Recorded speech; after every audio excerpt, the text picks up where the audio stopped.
이제 요한복음 2장에 들어왔습니다. 오늘 2장의 말씀은 예수님이 하신 첫 번째 표적 이야기입니다. 가나에 혼인잔치가 열렸어요. 그리고 많은 사람들이 그곳에 초청을 받았습니다.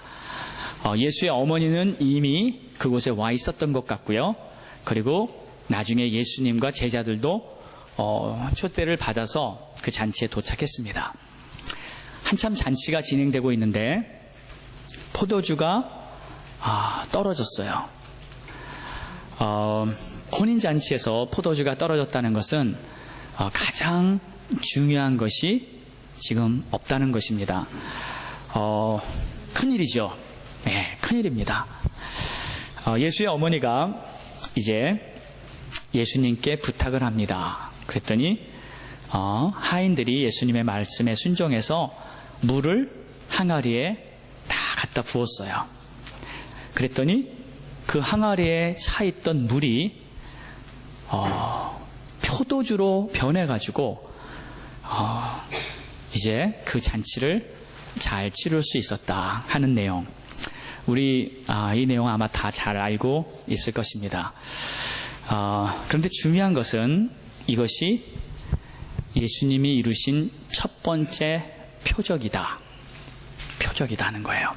11절에 보니까 예수께서 이 처음 표적을 갈릴리 가나에서 행하여 그 영광을 나타내셨다. 그리고 많은 사람들이 믿었다. 자, 여기 표적이라는 단어가 굉장히 중요한 단어입니다. 표적은 기적하고는 조금 다릅니다. 더 깊은 의미가 있습니다. 표적은 기적을 일으키신 분이 누구냐 하는데 목적이 있습니다. 자, 사람들은요, 대개 보통인 경우에 기적이 일어났을 때 그 기적에 굉장히 흥미를 갖습니다. 관심을 갖습니다. 그리고 기적을 보면 와, 엄청난 기적이 일어났구나. 예를 들어서 불치병이 치유를 받든지 또는 정말 있을 수 없는 어떠한 일들이 일어났을 때 그 기적의 현상을 보고 큰 흥미를 갖고 관심을 갖습니다. 그런데 문제는 그 기적에만 가장 큰 관심을 가지고 문제가 해결됐다. 다행이다. 그 문제가 크던 작던 우리가 원했던 것, 구했던 것, 그것을 얻고 해결했을 때 됐다 하고 그 기적에만 우리의 마음을 두고 있을 때가 있을 수 있어요. 그런데 표적은 무엇인가? 이 기적을 일으킨 분이 바로 예수님이라는 거예요. 하나님이라는 거예요. 하나님께서 나를 도와주셨구나. 하나님이 내 문제를 해결해 주셨구나. 하나님께서 역사하셨구나. 하나님이 나에게 관심이 있으시구나 하면서 이 포도주보다 포도주를 주신 예수님에게 더 초점을 맞추는 것, 이것이 오늘 우리의 눈이 열려야 할 것인 줄 믿습니다. 자, 우리에게 선물을 누가 주었을 때 그 선물을 보고 와, 선물 좋다, 선물 좋다 하고 선물 준 사람은 쳐다보지도 않고요, 그냥 선물만 들고 기뻐하는 경우가 있을 수 있어요. 옛날에 그랬던 것 같아요. 저도 우리 아이들한테 어디 놀러 갔다 오면, 어디 여행 갔다 오면 선물을 사가지고 주면요, 아빠 왔다가 아니라 선물 왔다 해요. 선물 받아가지고 선물만 쳐다보고요, 선물만 관심이 있어요. 한참 선물 가지고 놀다가 아빠 여기 있어 그러면 아빠 오셨어요. 많은 경우에 그 선물을 준 사람이 누군지, 누가 선물을 주었는지 그거를 잊을 때가 있습니다. 그런데 이 요한복음에는 계속 표적이라는 단어를 써요. 표적. 그 역사를 일으키신 분이 바로 예수 그리스도. 그분이 하나님의 아들. 그분이 바로 우리를 만나러 이 땅에 오신 메시아다는 거예요. 여러분, 우리가 찾아야 될 분, 우리가 더 깊이 알아야 될 분, 우리가 더 포커스해야 될 분은 바로 우리 주님이시라는 것을 기억하시기 바랍니다. 자, 그래서 이 중요한 건 뭐냐면 예수님을 더 잘 믿고 더 깊이 알아야 한다 하는 것이 실은 이 전체의 메시지입니다. 자, 그럼 구체적으로 오늘 내용을 보면서 이 표적을 통해서 하나님이 우리에게 말씀하시는 그런 메시지가 뭔지 몇 가지 내용을 보겠습니다. 첫 번째는 여러분, 부족할 때가 바로 하나님의 기적을 경험하는 아주 귀한 기회라는 거 꼭 기억하세요. 부족할 때 3절에 보니까 포도주가 모자랐다 그랬어요. 포도주가 충분하지 않았어요. 부족했어요. 그런데 그때 예수님이 역사를 하신 거예요. 그러니까 부족한 것이 오히려 축복이 되는 거예요. 그런데 우리는 부족한 걸 경험할 때 어떻게 합니까? 첫 번째 당황합니다.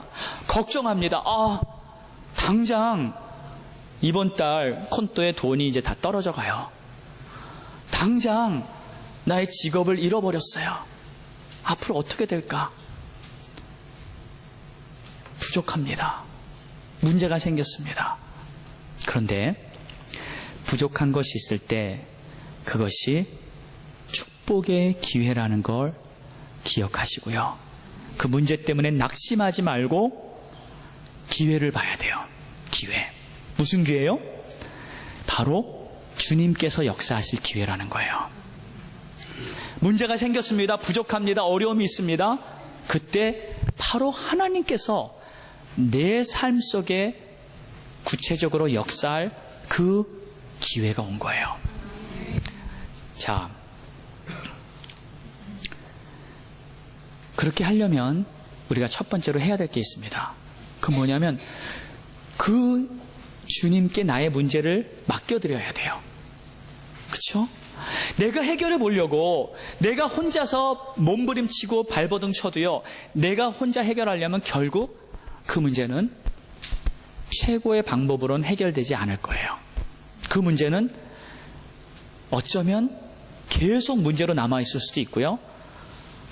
그 문제는 시원하게 최상의 방법으로 해결되지 않을 것입니다.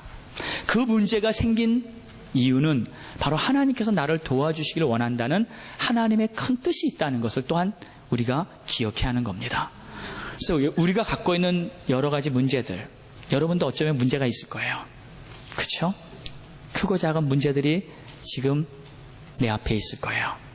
그런데 그것은 기회입니다. 하나님이 주실 축복의 기회라는 것을 기억하시기 바랍니다. 자, 근데 진짜 문제가 뭔지 아세요? 진짜 문제? 진짜 문제는 나에게 문제가 있다는 것을 모르는 게 문제예요. 그렇죠? 지금 문제가 있는데, 심각한 문제가 있는데 그게 문제인지를 모르는 사람, 그건 진짜 문제입니다. 해결할 길이 없어요. 여기 보니까 지금 연회장, 이 파티 마스터는 포도주가 떨어진 것을 모르고 있었던 것 같아요. 마리아는 제일 먼저 알았습니다. 그리고 어떻게 해야 될지 알았어요. 근데 정작 이 파티 마스터는 몰랐어요. 문제가 있는데도 그것을 모르는 것은 비극이에요. 자, 여러분, 라오디게아 교회, 하나님께서 이런 말씀을 하십니다. 요한계시록 3장 17절에 보면, 내가 말하기를 나는 부자라 부요하여 부족한 것이 없다 하나 내 공고한 것과 가련한 것과 가난한 것과 눈먼 것과 벌거벗은 것을 알지 못한다. 무슨 말입니까? 지금 자기가 눈이 멀었어요. 자기가 지금 벌거벗었어요. 자기가 지금 엄청난 문제 속에 있는데 그 문제를 모른다는 거예요. 이것은 진짜 심각한 것입니다. 자신의 문제를 아는 사람은 해결할 길이 있죠. 하나님께 그 문제를 맡기고요. 하나님 도와주세요. 하나님이 도와주시는데 문제를 모르는 거예요. 그 문제를 알 때, 그 문제는 더 이상 문제가 아니지만 문제를 모를 때 그 문제는 해결할 길이 없습니다. 저는 이렇게 보면요, 지금 얼마나 많은 사람들이 자신들의 문제를 모르고, 특히 영적인 문제를 모르고 방황하면서 멸망의 길로 가고 있는지 모릅니다. 여러분, 세상에서 만나서 직장이나 학교에서 만나는 수많은 사람들이 있습니다. 그 중에서 얼마나 하나님을 알고 예수를 믿고 있습니까? 아마 90% 이상의 사람들은 예수를 믿고 거듭나지 못한 사람들일 거예요. 그런데 그들이 자신의 문제를 압니까? 모릅니다. 이게 문제예요. 내가 지금 예수를 안 믿고 내가 지금 하나님을 모르고 이대로 살다가는 나는 멸망하는데, 근데 잠시 멸망이 아니고 영원히 멸망하는데 그 문제를 모르는 거예요. 그 문제를 모르는 겁니다. 내가 지금 이대로 가다가는 영원한 멸망의 지옥의 자식이 되는데 그 문제를 모르는 거예요. 그렇다면요, 우리는 실은 하나님을 알고 예수 믿고 하나님의 자녀 된 것이 이미 가장 큰 축복을 받고 살고 있다는 것을 여러분 믿으시기 바랍니다.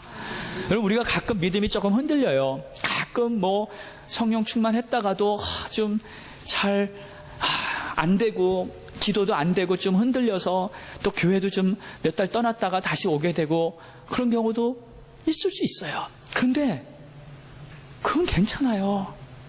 이미 우리는 구원받고 하나님의 자녀가 됐기 때문에 당장 오늘 죽는다 해도 우리는 천국에서 눈을 뜰 줄 믿습니다.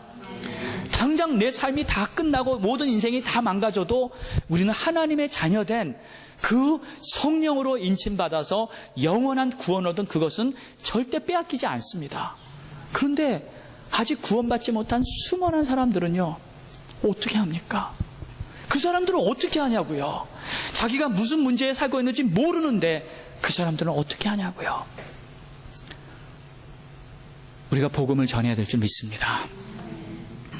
그들의 문제가 뭔지 가르쳐주고요, 분명히 전하고요, 그리고 하나님의 자녀가 되라고 분명하게 그들에게 예수를 증거하는 그 목적 때문에 오늘날도 우리가 살고 있는 줄 믿으시기 바랍니다. 자, 우리 한번 이렇게 옆에 분들에게 인사할까요? 우리 사람들에게 문제를 알려줍시다. 문제를 알려줍시다. 당신은 문제를 아십니까? 하고 한번 물어요. 당신은 문제를 아십니까? 아멘. 우리가 11월 달을 특별히 전도의 달로 정하고 우리 이웃들에게 예수님을 전하고 교회에 초대해서 하나님을 분명히 알도록 힘쓰고 싶은 이유가 또 여기 있습니다. 여러분, 이 기회는요, 어떻게 되겠지, 언젠가 그 사람들이 믿게 되겠지, 그렇게 되는 것이 아니고, 오늘 내가 한 영혼에게도 복음을 전하며 그를 하나님 앞으로 인도할 때 하나님은 그것을 씨앗 삼아 그 영혼이 천국 가는 길로 인도해주는 그러한 도구로 우리를 부르셨다는 거 여러분 잊지 마세요. 네. 사도 바울은 심지어 이런 말을 했습니다. 내가 복음을 전하지 않으면 나에게 화가 있을지로다. 화가 있을지로다. 여러분, 복음 전한다는 건 그렇게 어렵지 않았잖아요. 지난주 말씀해 보니까 어떻게 한다고요? 와서 보라. 와서 보라. 그 한마디예요. 그 말도 못한다는 것은 정말 하나님 앞에 창피한 일이죠. 우리가 이번에 정말 예수님의 그 크신 사랑을 전하는데 귀한 도구로 여러분이 다 쓰임 받으시는 그러한 기회가 되시기를 축복합니다. 자, 두 번째, 하나님은 믿음의 사람들을 통해서 기적을 일으키십니다. 기적이 일어나는데 이렇게 예수님이 기적을 일으키신 것을 쭉 보면요, 그냥 아무 때나 뿅뿅 일어나지는 않았더라고요. 네. 꼭 문제가 있을 때 일어났고요. 그렇죠? 문제가 없이 평탄한데 기적은 없었어요. 꼭 문제가 있었어요. 그래서 문제가 있을 때는 할렐루야, 이것은 놀라운 하나님의 기적의 타이밍이다 하고 딱 믿으시면 되고요. 두 번째로, 믿음의 사람들을 통해서 기적을 일으키신다는 거. 네. 믿음의 사람들을 통해서. 자, 믿음의 사람 누구를 볼 수 있을까요? 첫 번째, 우리가 마리아를 볼 수 있어요. 근데 마리아는 확신이 있었어요. 확신. 이게 보통 믿음이 아닙니다. 그냥 믿어보자 하고 확신하고는 다릅니다. 자, 5절을 볼까요? 그의 어머니가 하인들에게 이르되 너희에게 무슨 말을 하시든지 그대로 하라. 네.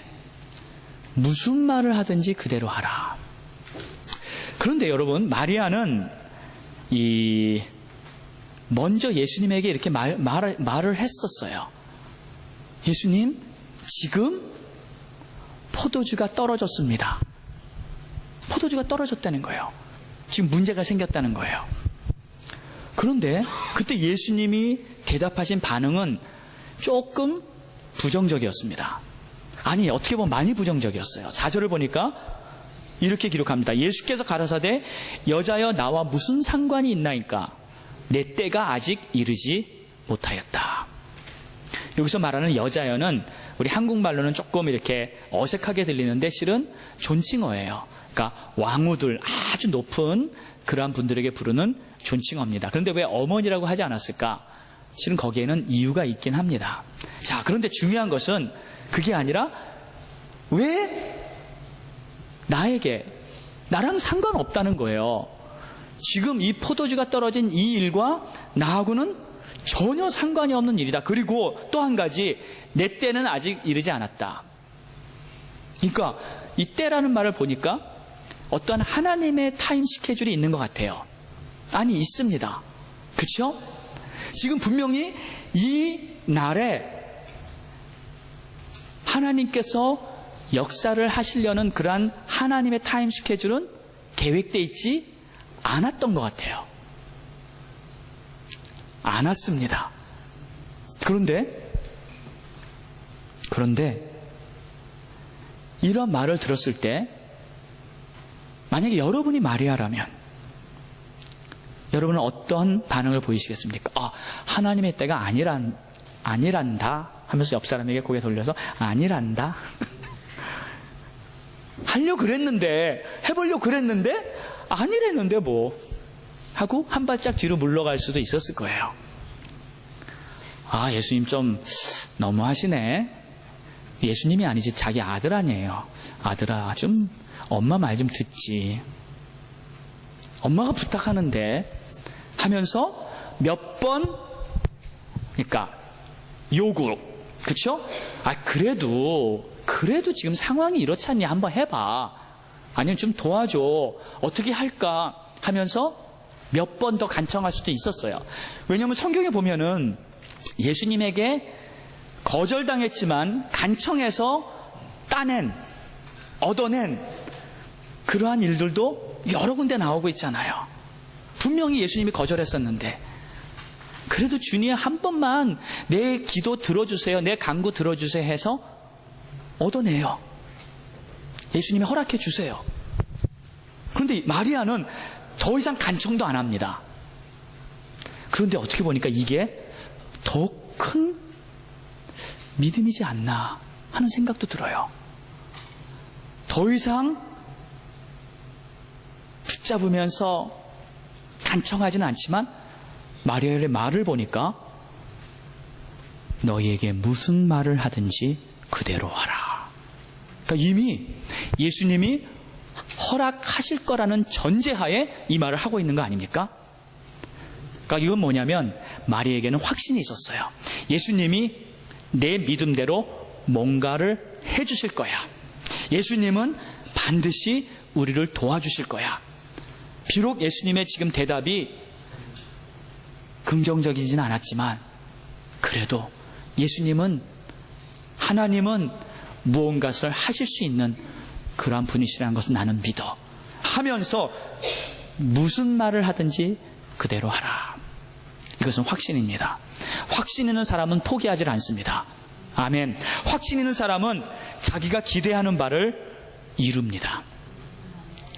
확신을 가지시기 바랍니다. 포기하지 마시기 바랍니다. 두 번째는 마리아 말고 하인들이 보이는데 이 하인들의 순종을 통해서 기적이 일어납니다. 이 하인들의 믿음도 괜찮은 것 같아요. 하인들의 믿음. 주님이 하인들에게 항아리에 물을 채워라 하고 시켰습니다. 그런데 제가 이 말씀을 딱 보면서 이런 생각이 들어요. 아니, 그냥 예수님이 돌 항아리 바라보면서 포도주로 찰지어다. 1, 2, 3, 4, 6개가 있었으니까 포도주로 찰지어다. 포도주가 생길지어다 하고 그냥 말로 선포해도 포도주가 생길까요? 안 생길까요? 생기죠. 안 생길까요? 생기죠. 풍랑아 잠잠하라 했을 때 풍랑이 잠잠했고요. 죽은 나사로한테 나오라 했을 때 살아서 그가 나왔고요. 요한복음 1장 3장에는 그가 만물을 지으신 자요. 하나도 그로 말미암아 지어지지 않은 것이 없노라. 그는 만물의 주인이고요. 그의 한마디 말씀이면 모든 것이 다 이루어지고 순종하고 그대로 될 수 있는 능력의 하나님이세요. 그러니까 예수님이 항아리 보고 포도주야 생겨라 하면 그냥 포도주가 생겼을 거예요. 그런데 그 방법을 안 쓰고 예수님은 하인들을 시킵니다. 하인들을 시켜요. 그래서 하인들한테 물을 채워 넣으라 하시는데 이 물을 채우는 게 그렇게 쉽지 않았어요. 제가 이렇게 쭉 계산을 해봤습니다.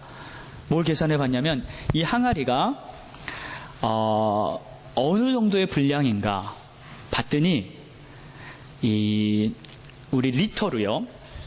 돌 항아리 하나가 약 100리터 정도 됩니다. 좀 작을 수도 있고 좀 클 수도 있어요. 100리터. 그럼 6개면 몇 리터? 600리터예요. 근데 여러분 그때 이렇게 수도꼭지가 있어가지고 잘잘잘잘 틀어가지고 바켓스에다 담아가지고 그냥 슉슉 날랐으면 얼마나 그 일도 그렇게 어렵지 않았을 거예요. 예, 부엌에 가서 화장실 가서 꼭지 탁 틀으면 아니면 뭐 긴 호수가 있어서 갖다 꽂고 쭉 뽑아가지고 항아리 옆에다 딱 대고 잘잘잘 부으면 찾다 다음 거 하나씩. 그러면 뭐 그렇게 힘들지 않았을 거예요. 근데 그 당시는 어디서 물을 기로할지 얼마나 가야 할지 아마 쉽지는 않았을 거예요. 그리고 이 항아리가 물을 보관하는 항아리였는데 이게 비었으니 물이 하나도 없으니 꽤 거리를 가서 물을 길어다가 거기다 하나씩 다 채워야 합니다. 꽤 오랜 시간이 걸렸을 거예요. 그리고 수고가 많이 들고 힘이 들었을 거예요. 분명히 힘들었습니다. 그런데 중요한 것은 우리 예수님이 이 방법을 통해서 역사하기를 원하셨던 거예요. 왜 그랬을까요? 그냥 포도주야 생겨라 하면 되는데 왜 꼭 하인들의 그 수고를 통해서 하길 원하셨을까? 우리 주님은요, 우리 하나님은요, 우리와 함께 일하기를 원하세요. 우리의 손과 발이 주님의 손과 발이 되기를 원하세요. 우리가 주의 일에 동참하길 원하세요. 그 일에 동참하는 자, 하나님의 기적을 경험하게 될 것입니다. 자, 그러면 만약에 우리가 하인이었다고 한번 생각해 봅시다. 거기 일하는 그 하인들인데 항아리에 물을 채우라 그랬을 때 한두 번은 해보니까 뭐 어느 정도 채우겠는데 이거 채워도 그냥 아직 멀었어요. 그랬을 때 팔 아프죠? 허리 아프죠? 힘들죠? 채우면서 불만도 생기고 불평도 생기고 근데 예수님이 또 그거를 항아리 아구까지 끝까지 꽉꽉 눌러 채우라네요. 힘들다, 어렵다. 그리고 좀 있다가는 그걸 떠다가 갖다 주랍니다. 그게 포도주랍니다. 도통 이해가 안 가요. 이해가 안 갑니다. 왜 이 방법을 시키는지 이해가 안 가요. 그런데 이 하인들은 순종을 했습니다. 그대로 하라. 그대로 하라. 그 말대로 순종을 한 거예요. 그 순종을 할 때 하나님의 역사가 이루는 것입니다. 그러니까 순종은요, 내가 이해돼서 하는 게 아닙니다. 순종은 내가 생각해 보니까 이치에 맞네, 그래 그게 좋겠다 해서 하는 게 아니고요, 그저 믿고 따르는 게 순종이에요. 그저 믿고 따르는 거.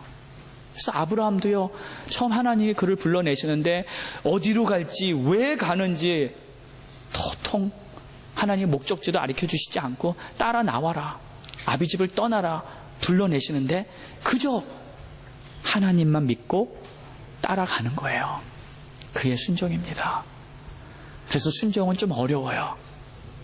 순종은 힘들어요. 몸이 고돼요. 마음도 불편해요. 그러나 그 순종의 길이 축복의 길인 줄 믿으시기 바랍니다. 그 순종의 길이 결국 기적의 기쁨을 경험하는 시간인 줄 믿습니다.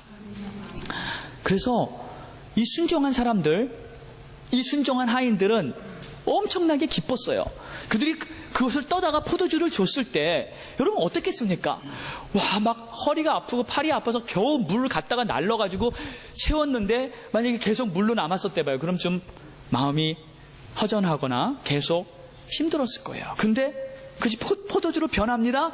갖다 주면서 사람들이 하는 말이, 와, 이렇게 좋은 포도주가 있었네, 아직도 남았었네 했을 때 그들이 포도주를 나르는 그 시간만큼은 최고의 기쁨이었을 것이고요, 그 하인들의 얼굴을 보면서 그 잔치는 진짜 기쁨의 잔치, 복된 잔치로 변한 줄로 믿습니다. 왜요? 순종은 힘들었지만, 순종은 어려웠지만 순종 뒤에는 최고의 기쁨이 따른다는 거예요. 하나님의 기적을 보게 되는 것이고요, 하나님의 역사가 나를 통해, 내 손길을 통해 이루어지고 다른 사람에게 기쁨을 줄 수 있는 그러한 결과를 만들었다는 거예요. 이것이 축복인 줄 믿습니다. 자, 그래서 우리는 마음을 정하는 거예요. 힘들어도 순종합시다. 아멘. 힘들어도 가는 거예요. 힘들어도 하는 거예요. 힘들어도 주님이 부르신다면 힘들어도 아멘이에요. 그게 믿음의 사람입니다. 끝까지 갑시다. 아멘. 할렐루야 하면서 갑시다. 네. 우리 옆에 분 한번 이렇게 인사합시다. 우리 힘들어도 끝까지 가는 거예요. 힘들어도 순종합시다. 힘들어도 순종합시다. 아멘. 세 번째는요, 첫 번째 기적이 창조가 아니라 변화라는 데 좀 의미가 있습니다. 예수님이 이 본질도 변화시킨다는 그것을 우리에게 보여주시는 것 같아요. 그냥 포도주로 만들어버렸으면 되는데 물을 포도주로 바꾸셨다는 거, 변화시켰다는데 조금 의미를 주고 싶어요. 여러분, 우리가요, 예수님을 만나면 한 가지 얻는 게 변화예요. 네. 나는 예수님을 믿고 10년 동안 교회를 열심히 다니며 하나님을 섬겼는데 이전과 지금이나 똑같습니다. 하나도 안 변했습니다. 이런 사람 저는 한 번도 못 봤어요. 근데 만약에 하나도 안 변한 사람이 있다면 그 사람은 진짜는 예수님을 아직 못 만난 거예요. 못 만난 겁니다. 예수님을 만나고 하나님의 자녀가 돼서 안 변할 수가 없어요. 일단 생각이 변합니다. 인생의 목표가 변합니다. 그리고 우선순위가 변합니다. 그리고 내 성격도 변해요. 네. 내 안에 있는 모든 것들이 다 변합니다. 본질이 변해요. 그리고 가장 중요한 것, 영적 상태가 변해요. 네. 성령이 내 안에 들어오시는데요, 성령이 나를 새롭게 하셨는데요, 그런즉 누구든지 그리스도 안에 있으면 새로운 피조물이라, 변한 거예요. 이전과 같을 수가 없는 거예요. 그러니까 실은 이 복음서를 보면은요, 이 복음에 초점이 맞춰져 있는데 새롭게 변했다는 거, 그러니까 더 이상 옛 것이 아니라는 거, 그것을 강조하고 있습니다. 자, 그런데 어떻게 변화될까요? 가장 좋게 변화됩니다. 아멘. 가장 좋게. 왜? 보세요. 제일 좋은 포도주로 변했잖아요. 그러니까 우리에게 필요한 게 포도주였어요. 제일 필요한 게 포도주였어요. 근데 그 포도주가 가장 좋은 포도주. 이제까지 본 적이 없는, 실은 돈 주고도 살 수 없는 거죠. 네? 최고의 포도주로 변화시켜 주셨어요. 누가? 예수님이요. 그러니까 여러분, 예수님을 잘 믿으면 내 삶이 최고의 포도주로 변합니다. 가장 좋은 것으로 변합니다. 근데 어떤 사람은 예수를 잘 믿으면 내가 손해본다고 생각해요. 그래서 하나님께 헌신하고 하나님 앞에서 온전히 살면은 왠지 내가 모든 걸 잃어버리고 왠지 내가 손해보는 삶을 살 것이다 하면서 헌신 안 하는 사람들을 제가 가끔 봅니다. 우리 교회는 그런 사람 한 사람도 없어요. 저쪽 동부에 가면 있더라고. 그런데 그런 사람들 보면은 몰라서 그래요. 몰라서. 하나님이 누구신지 몰라서 그래요. 좋으신 하나님이 왜 나에게 나쁜 걸 주시겠어요? 내가 하나님 앞에 나의 마음, 나의 삶을 다 헌신해서 주를 위해서 살겠다고 하는데 왜 내가 나빠집니까? 왜 내가 예전보다 더 못하게 됩니까?